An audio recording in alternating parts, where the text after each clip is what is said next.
Good afternoon, guys. Hope you're well. Same for us. Several with mics on either side. We'll come to as many views as we can. We'll set an embargo towards the end for partway through for 10:30 this evening. Start with Shamoon, please. Hi, Pep. Firstly, anything on the injuries? Anyone coming back or any concerns? No, it's the same like last week. What sort of game are you expecting against Palace? Last week you said Southampton defended. It worked for them. Are you expecting the same approach? It's a fantastic team. They made a good season, already the second part of the season. So long time already, more than a month and a year with Oliver, working with the same players. So it's a final FA Cup. It's an honor, privilege, for 3 times in a row. Being there, and of course we had to perform well, and we traveled to London to win the title. What sort of threat will their attacking lineup, such as Eze and Sarr and Mateta, pose for you? The pace, the quality. When it's threat, because they have quality. Lombos Mateta is strong, and after I would say the quality in Eze is, is obvious. And of course, the pace from Sarr against Aston Villa in semi-finals, they punish them a lot. Have an incredible pace, but not just him. Munoz, Wharton is a really good holding midfielder, link really well inside, and well-structured defensive, difficult to tap. Set pieces, maybe one of the best in the Premier League. So, but it's a final too. If we play against Crystal Palace, we should have played against Aston Villa. It should be the same. So, it's a final. We cannot expect differently. And have you relayed the message to the squad that a slow start against them this time you might not recover from? A slower start? In what sense? Yeah, you went 2-0 down against them last time.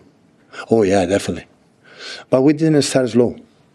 We played good even in the beginning, but of course in one set piece, and especially one other action. So, but we defend not much well. So, but before that, we considered the first and second, we were good. So in all the game, we were stable. So it was a good performance when we played against them, a part of the 0-2 in the beginning and winning at the end. Yeah. Hi, Pep. As the club continues to grow in stature, how important is it to keep adding trophies to that honours board? Even though it may not be the first choice of trophy you want to win this season, how important is it for the reputation of the club to keep adding silverware? That is the problem, right? FA Cup now is not the first choice. So anything is enough. Of course we want it.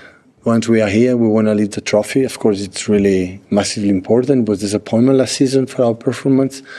But I'm pretty sure we are good. We do perform well, and we are going to compete against them. Of course, it's important. Definitely it is. But to win the trophy, you have to be there. And you have to be there. You have to win previous games. And we have done it for many, many years in the last years.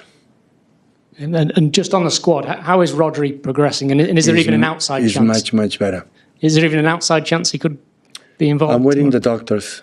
We make a surgery. When they tell me he's ready, he's going to start. We don't want to,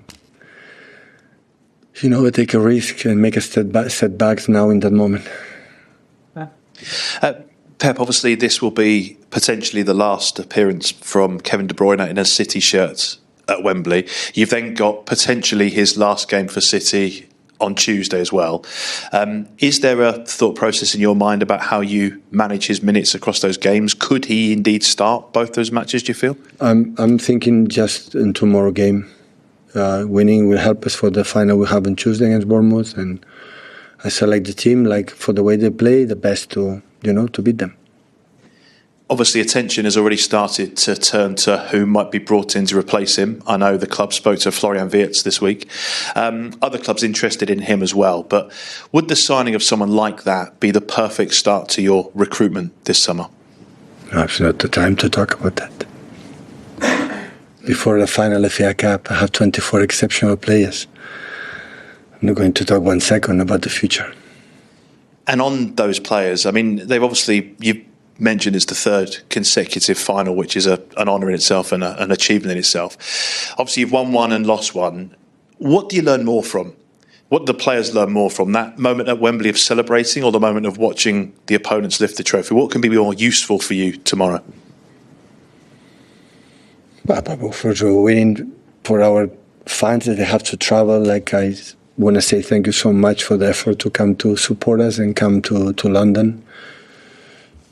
Definitely it's much better winning than losing, but learn for the losing is last season was special because 3 or 4 days or 5 days before we won the Premier League, the 4 in a row, and maybe our mindset was not incredible perfect, but the game was not, we didn't create much, but it was not bad plays, some decisions was against, and yeah, we lost it. It's final, it's happened. Important we were there, and again, 1 more year later, we are there again. Okay, second embargo for 10:30 this evening. Start with Martin at the front, please.